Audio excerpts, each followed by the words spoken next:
Commander Eli Grant loved very few things in space. He liked hot coffee. He liked quiet nights when the engines hummed softly. But most of all, he liked hot showers. It wasn't a luxury people often got on the orbital research station floating above Titan. Water was a resource too. It's precious to waste. But today was different. The new hydro-recycler had been installed, and everyone was allowed a proper, real steaming shower for the first time in weeks.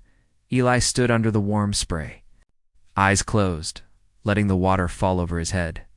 It was quiet, except for the low hiss of the nozzles. The scent of soap filled the air, something simple and clean. For once, he felt like a human again, not just another piece of metal floating in the cold dark of space. Then the door hissed open at first. Eli thought he was imagining it. No one would come in here.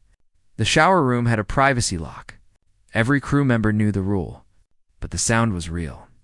He opened his eyes, blinking water away. Someone was standing in the doorway. No, it's not someone. Something tall.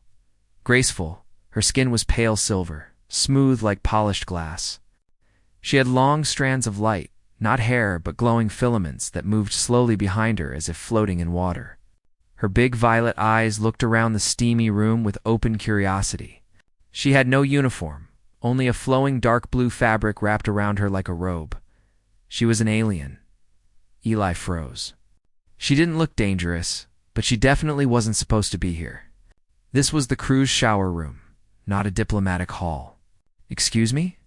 Eli said, raising one hand awkwardly, trying to cover himself with the other. The alien woman tilted her head. She blinked slowly, almost like a cat trying to understand a strange sound.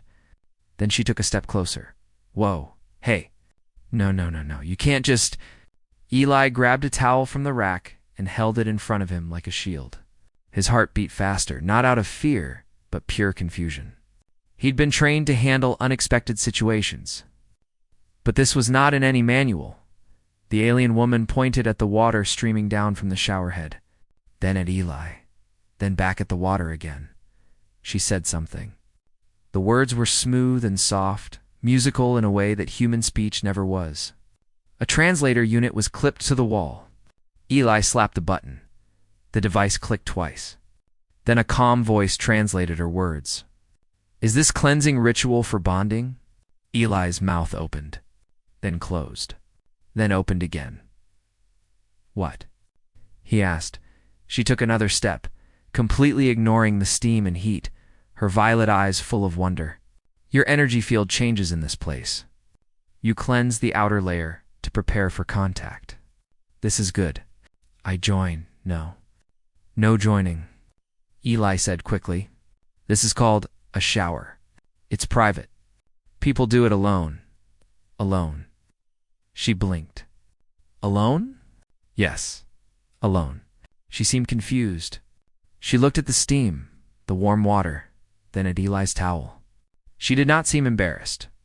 She did not even understand why she should be embarrassed. Eli was suddenly very aware that he was the only human here. The rest of the crew was either asleep or on duty in another section. And here he was, standing in a towel, trying to explain human bathroom manners to the first alien diplomat from the Thalanary species. Her name, he remembered, was Lyra. She had arrived 3 days ago with the diplomatic envoy. The Thalanary were a race known for their calm logic and deep curiosity. But no one had said they'd walk into showers. "Look, Lyra," Eli said carefully. "This is a personal space. That means it's not for everyone. It's for me. Just me. Understand?" Lyra tilted her head again. "You are not welcoming?" "No, it's not that. It's just humans have rules for things like this." She raised a glowing hand toward the falling water, letting a few drops land on her fingers. She gasped softly. The translator rendered it as a simple, breathy sound, but her expression said it all. She was fascinated. Her silver skin shimmered brighter where the drops touched her. "Warm," she whispered. "It moves. It flows. Your people bathe in falling warmth?" "It's just a shower," Eli said, but he couldn't help smiling a little. She looked like a child discovering snow for the first time. Lyra stepped closer. Eli stepped back until he almost bumped the wall. She wasn't threatening, just curious. Very curious. In my world, light cleanses. We stand in bright waves, and the light passes through us. It takes away what is heavy. This is different, heavier, real. Eli realized something then. For her, water wasn't just water. The Thalanari were energy-based life forms in part. Their bodies had crystalline structures. Liquid water was rare on their homeworld. To her, this wasn't just weird, it was amazing. But still, she shouldn't be here, Lyra. I really need you to go. This isn't how humans do anything. Lyra didn't move toward the door. Instead, she crouched near the drain, watching the water swirl away like she was studying a miracle. Her glowing strands floated around her head, catching the light like a halo. "Why hide this ritual?" she asked. "It is beautiful," Eli sighed, rubbing his forehead. This was going to be a long conversation. It's not a ritual. It's hygiene. It keeps us clean. Humans like to be clean. In private? Private, she repeated softly. The translator gave the word a slow, careful tone, as if she were trying to taste it. Private means no one else? Yes, Eli said, grateful she understood something. Lyra stood and nodded once, like a diplomat accepting a treaty. Then, without another word, she reached forward and touched the falling water with both hands. It ran over her silver skin, leaving tiny glowing trails. Her violet eyes widened, bright with pure joy. Eli couldn't help it. He laughed. Not loudly, but a short, surprised laugh. There was something oddly sweet about how amazed she was. She wasn't here to insult him. She wasn't even trying to break rules. She just didn't understand them. "You really have never felt water before, huh?" he asked. She shook her head, water dripping off her hands. On Thalanari Prime, water is a crystal. It sleeps inside the rock. It does not move. It does not warm. This. She gestured at the spray with something like wonder. This is alive. Eli leaned against the wall, towel still wrapped tightly around him. Well, welcome to humanity's favorite luxury. Luxury? It means something nice you don't get every day, Lyra seemed to think for a moment.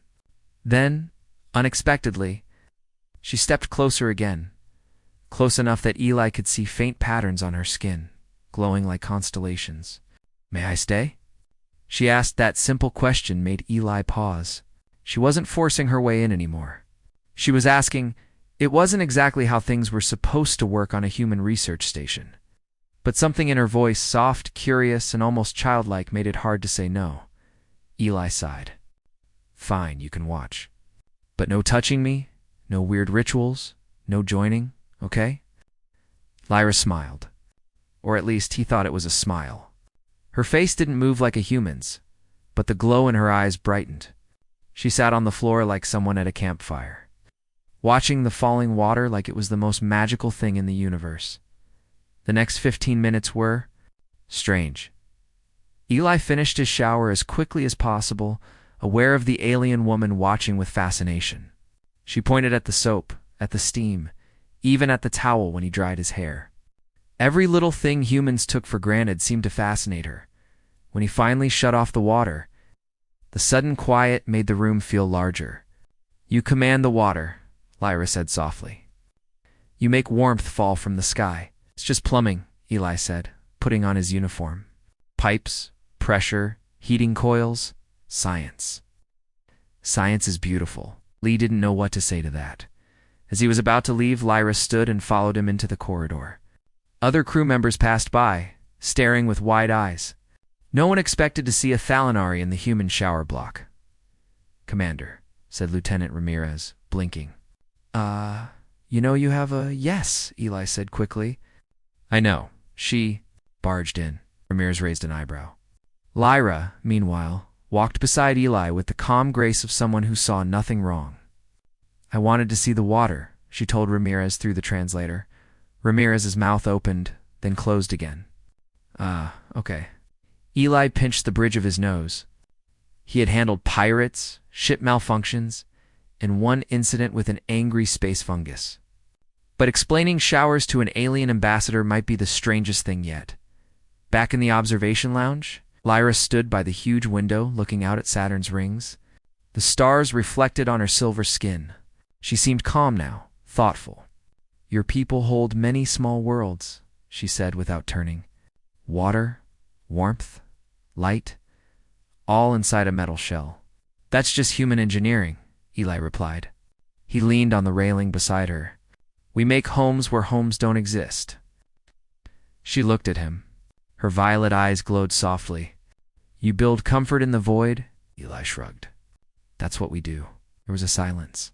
Not awkward this time. Just quiet. Then Lyra said, "I did not mean to break your rule. I know. I thought it was a shared ritual. On my world, we join each other in light baths to speak openly. It is a sign of trust." Eli blinked. He hadn't expected that. For her, barging in wasn't rude. It was a gesture of connection. "Well," he said, "next time, maybe knock first." Knock. He demonstrated by tapping the metal wall. The sound echoed softly. Lyra listened carefully, then nodded. "Knock," she repeated, smiling. "Good. We're making progress." That night, as Eli floated into his sleeping pod, he couldn't help but replay the day in his head. He'd joined the space program to study new planets and meet new species. But he never imagined his first serious cultural. Commander Eli Grant woke up the next morning with the feeling that something unusual was waiting for him. He wasn't wrong. When he entered the main briefing room, half the crew was already gathered around the big round table. At the center was a glowing image of the Thalanori ambassadorial ship floating near the research station. Its silver hull sparkled like liquid metal, shining softly against the black of space. The captain, an older woman named Captain Lynn, looked up when Eli came in. "Commander Grant," she said in her calm but firm voice. "Your new friend has made quite the impression." Eli groaned quietly and dropped into a chair. "What happened now?" "She's in the hydro bay. Apparently, she wanted to borrow some water for a demonstration. The science team nearly had a heart attack when she started redirecting coolant lines." The room chuckled softly. Eli sighed. "Yeah, that sounds like Lyra." Captain Lynn gave him a look that wasn't exactly angry, but wasn't amused either. "Commander, she trusts you. She barely talks to anyone else. That means you'll be her human guide during the talks." Eli's shoulders slumped. "Why me?" "Because she barged into your shower," Ramirez whispered with a grin. Eli threw him a look. Ramirez quickly pretended to study the screen. Captain Lynn folded her hands. "Eli, we have a historic diplomatic agreement to prepare. The Thalanari have technology that could power colonies across the solar system. But they don't trust bureaucracy. They trust people. And right now, they trust you." Eli rubbed the back of his neck. He wasn't trained to be a diplomat. He was good at fixing things, flying shuttles, and keeping the peace among a tired crew. But building trust with aliens who didn't even understand privacy was another level entirely. "All right," he said finally. "I'll handle it." Lyra was exactly where Captain Lynn said she'd be in the hydro bay, standing among tall columns of water tanks. The hydro bay was one of Eli's favorite places. It was humid and warm, filled with the gentle sound of pumps. Rows of water columns ran through the walls, keeping the station alive. Lyra stood barefoot on the metal floor, her silver skin glowing faintly in the dim light. She was staring at a tank like it was a rare jewel. When she saw Eli, her face lit up. "Eli." The translator on her neck sang softly. "Good morning." "Morning, Lyra," Eli said. "You know, when humans say borrow water, we usually mean a cup, not half the bay." She tilted her head, her glowing hair filaments floating around her shoulders. "Your water is full of life. It moves with a song. I wanted to show the others." Eli blinked. "Show what?" Lyra raised her hand, and to his shock, the water inside the tank started to ripple. Not like normal waves, but in perfect spirals. The movement responded to her. It was beautiful, like the water was dancing. Ramirez, standing behind Eli, whispered, "That's actually kind of amazing." Lyra lowered her hand and the water calmed. "We do this with light on my world," she explained. But your water listens to me too. It feels alive. Elise stared at the tank. It wasn't magic. Thalanary bodies could emit precise energy frequencies. She was controlling the tank with sound and energy waves. It was stunning. Okay, Eli said slowly. That's cool. But next time you have to ask before you play with our water, Ask Lyra repeated softly. Like knocking. Yes, exactly. She gave a proud little nod. She was learning fast. Later that day, the first official Earth-Selinary diplomatic session began. The humans wore their standard Navy uniforms. The Thalanary, floating slightly above their seats, glowed softly like living stars. It was breathtaking to watch them. Their language was smooth, flowing like water and music at once. The translator did its best to keep up, but it could never capture the full beauty of their speech. Eli sat beside Lyra, trying to look calm while diplomats and officers discussed resource sharing. He wasn't a politician. He didn't know the fancy language they used. But he did know Lyra. She leaned close and whispered, "They speak like hunters walking on sharp stones." Eli hid a smile. That's politics. Politics is. Sharp stones? Pretty much. Lyra sat straighter, watching every human in the room, like a scientist observing a new creature. She didn't understand everything, but she understood people in her own way. The talks weren't going well. The Thalanary wanted to share their energy technology, but only if humans guaranteed it wouldn't be used for weapons. The human diplomats were struggling to give that kind of promise. Tension filled the room like static electricity. Lyra frowned. Why do they speak but not listen? She whispered. Eli answered softly. Because they're scared. We've made mistakes before, and speak for them, she said suddenly. Eli froze. What? They trust you? I trust you. Speak. Every diplomat at the table turned to look at him. Captain Lin raised an eyebrow, silently asking, Are you up for this? Eli swallowed hard. He hadn't planned to talk. But Lyra's eyes, bright and full of trust, didn't leave him. He stood slowly. We can't promise to be perfect, he said, looking at the Thalanary ambassador. Humans, we make mistakes. We fight. We argue. But we also build, protect, and grow. We're not asking for trust in our past. We're asking for trust in what we can become. The room was silent. Even the translators seemed to hold their breath. Lyra placed a glowing hand over his arm. The gesture was gentle, but powerful. I have seen their water, she said softly in her musical voice. It flows warm. It gives life. It reminds me that not everything that burns must destroy. Some fires are meant to warm. The Thalanori ambassador tilted his head. A poetic human and a water singer, he said through the translator. Interesting. The tension in the room eased a little. The talks didn't end with a deal, but for the first time, it didn't end with silence either. After the meeting, Eli and Lyra walked through the observation deck. The rings of Saturn stretched outside like golden ribbons. Lyra pressed her hand against the glass, staring at the planet with wide eyes. You speak from the heart, she said softly. That is rare, Eli laughed lightly. I didn't even know I was going to speak until you told me to. That is why it was true.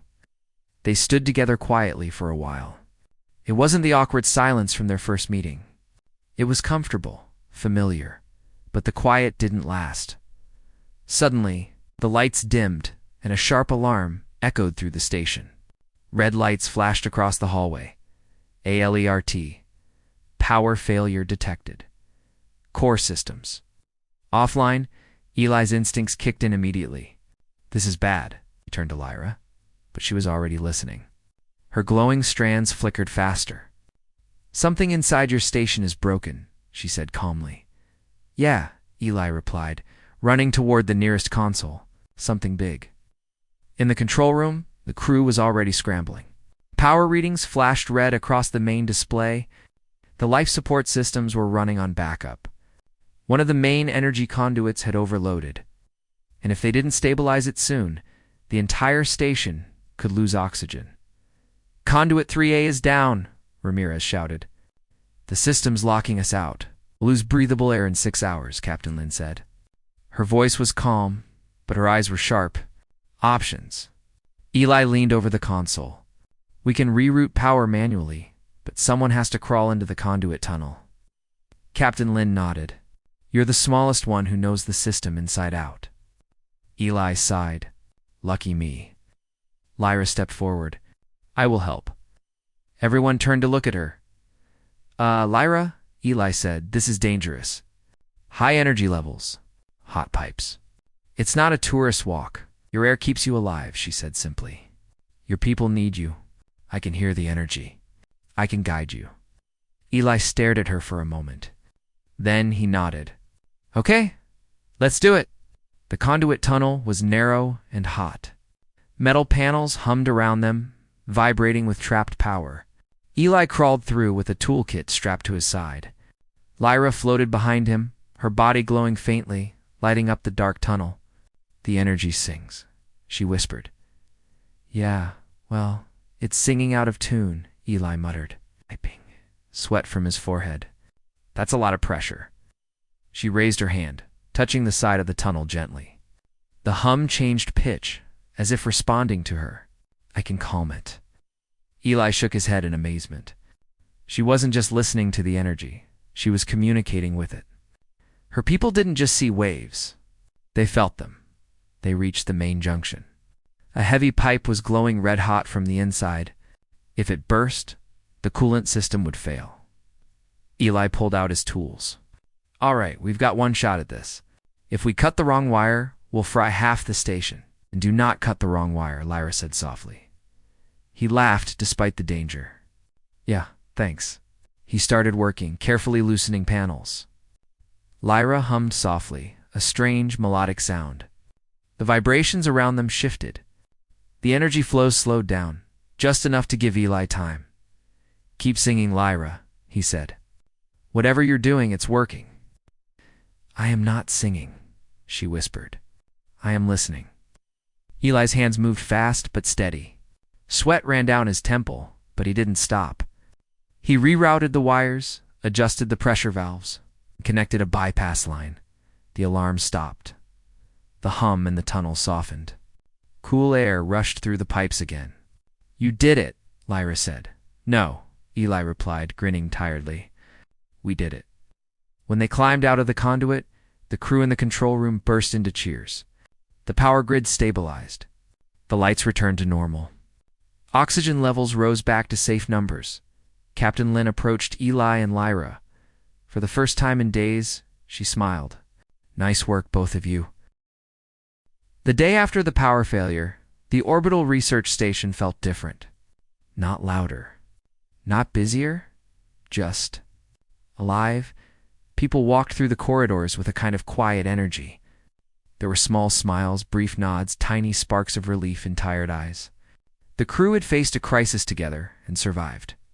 Commander Eli Grant stood in the control room, leaning against the main console, a half-empty coffee cup in his hand. The dark rings of Saturn spun lazily outside the wide observation window. It should have felt like any other day, but today wasn't just another day. Today was the final diplomatic session between the humans and the Thalanary. If it went well, it would be the beginning of an alliance that could change everything. Clean energy across colonies, faster star travel, and hope for worlds far from home. If it went badly, it might all fall apart. Eli looked down at his reflection in the metal console. No pressure, he muttered behind him. A soft chime echoed a familiar sound now. Good morning, Eli, came Lyra's gentle, musical voice. Eli turned. Lyra floated into the room gracefully, her silver skin shimmering softly. She wore a long, dark blue robe made of some Thalanary fabric that looked like woven light. The glowing filaments around her head moved slowly, like drifting water. Morning, Lyra, he said, trying to sound relaxed. Everyone is moving quickly, she said, tilting her head. I can feel their heartbeats through the floor. Eli smiled. That's called being nervous. Nervous, she repeated carefully. This word means afraid. Not afraid, Eli explained. It means we care about something and don't want it to go wrong. She blinked, her violet eyes slowly. That is very human. Yeah, Eli said softly. It is. The last meeting begins. The meeting was held in the largest room on the station. Flags of both Earth and the Thalanary floated side by side.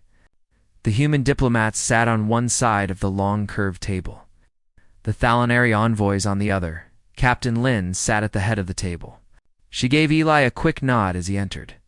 He wasn't a diplomat, but everyone knew this meeting would go nowhere without Lyra, and Lyra wouldn't speak to anyone without Eli near. Lyra floated beside him, calm and composed, like a glowing piece of the night sky. The Thalanary ambassador spoke first, his voice deep and smooth like waves rolling over stone. "We respect humanity," the translator said, "but our energy core is sacred. We will not allow it to be used for war." The human lead diplomat, Ambassador Cole, replied carefully, "We respect that. But you must understand, we cannot give you control over every human use of your technology." Tension filled the room like cold air. It was the same problem as before. Eli glanced at Lyra. Her glowing strands shifted slightly, a sign she was thinking deeply. "They are both speaking," she whispered softly, "but not hearing." Eli leaned forward, lowering his voice. "Then let's make them hear." Lyra nodded once. She rose from her seat slowly, moving with quiet grace. Everyone turned to watch her. She didn't need to shout or demand attention. Her presence did that for her. "When I came to this station," Lyra began, "I did not understand you. I saw your strange rituals. I walked into your water, thinking it was meant to be shared." The room rippled with quiet chuckles. Even Captain Lynn smiled slightly. "You were confused," Lyra continued, "and I was confused too. But we talked. We listened. We learned." Her voice grew steadier, softer, like water flowing over smooth stones. "Humans are not perfect. They make noise. They argue. But when the cold came into your walls, when the air stopped flowing, your people did not run. You stayed. You worked together. You did not close the door on me. You said, 'We fix it together.'" Her glowing eyes moved from the human diplomats to her own kind. "I have felt the warmth of their water. I have seen their hands build safety in the dark. If trust can grow in a shower room, it can grow between worlds." The Thalanary envoy raised a brow ridge, clearly intrigued. Ambassador Cole leaned forward. Even the crew standing by the walls were listening in silence. Eli felt something tighten in his chest, pride. She'd come a long way from the confused alien who barged into the wrong room. The emergency before the diplomats could respond. The lights in the room flickered. A warning alarm began to blare. "Alert. Reactor core instability." Eli's heart jumped. "What now?" Captain Lynn barked orders. "Engineering report." A crackling voice came over the speaker. "Captain, the Thalanary energy core is destabilizing. It's creating a feedback loop with our station reactor. If it keeps growing, we'll lose both power systems." The Thalanary ambassador turned sharply to his aides. Their usually calm expressions tightened. One of them whispered something quickly in their language. "It cannot be happening," Lyra said softly, her glowing filaments flickering fast. "The core was stable," Eli said, already pulling up data on the wall screen. "But we connected our systems for the talks. If they're feeding off each other, we've got a runaway reaction." Ambassador Cole stood. "Can we shut it down?" Eli shook his head. "If we shut down only one side, the other will surge. That'll blow the whole station apart." A heavy silence fell. Everyone in the room understood the stakes. If they didn't fix this, hundreds of lives would be lost in the first Earth Thalanary. Alliance would end in disaster. Captain Lynn's voice was steady. "Commander Grant. Lyra, you've been inside the conduit system. Can you do anything?" Eli met Lyra's glowing eyes. "We can try." Into the heart of the station, the two of them ran down the corridor, followed by a small engineering team. The air smelled faintly metallic, a sign of rising heat. Panels flickered. The reactor room doors opened with a hiss, revealing a deep red glow. The Thalanary energy core floated at the center, surrounded by rings of light. The human reactor pulsed on the opposite side. The two fields were pushing against each other like storm fronts ready to collide. Beautiful, Lyra whispered. Terrifying, Eli muttered. The engineering officer shouted. Pressure levels are climbing too fast. Eli climbed onto the maintenance platform, sweat already beading on his forehead. If we can't cut the loop, it'll go critical. Cannot fight this, Lyra said. But we can guide it. He turned to her. Guide it. Water listens to me. Light listens too. I can calm the core's wave. But I need your help. You know the human part? Then let's do it. They gotta work. Lyra floated toward the glowing thalanary sphere, her filaments shining bright like a comet's tail. Eli knelt by the control panel, hands moving fast across the switches. The alarm echoed through the walls, a constant reminder of the danger. Eli, Lyra said softly, her voice steady even as energy flared around her. Do not be afraid, he grinned through the sweat. I'm human. Being afraid is part of the job. The final choice, the energy pulse grew wilder, rattling the entire room. One wrong move, and everything would end in a blinding flash. Lyra raised both her glowing hands, singing a soft harmonic note. It wasn't just sound, it was energy. The pulsing storm slowed slightly, but not enough. Eli adjusted the pressure valves on the human side. Sparks burst out, and heat slammed into his face. Come on, come on. The engineering officer shouted from behind the barrier. You've got less than 3 minutes before overload. Lyra's glow flickered. She was giving everything she had. Eli felt the metal tremble under his feet. Then he saw the solution, an old emergency water loop running under the floor. Lyra, he shouted over the roar. You said water listens to you? Yes. He slammed a lever open. Cold water burst through the emergency pipes, flooding the cooling channels. Steam hissed as the water touched the overheated conduits. The station shuddered. Lyra reached down with both hands, her glow wrapping around the flowing water. It rose into the air like a silver ribbon. Twisting toward the core, Eli rerouted the energy flow through the flooded channel, giving her more time. His hands burned against the hot metal, but he didn't stop. Eli, she called out. It's listening. Good. Tell it to calm down. She closed her eyes, glowing brighter and brighter. The thalanary core responded to her like a living thing. The raging storm of energy softened.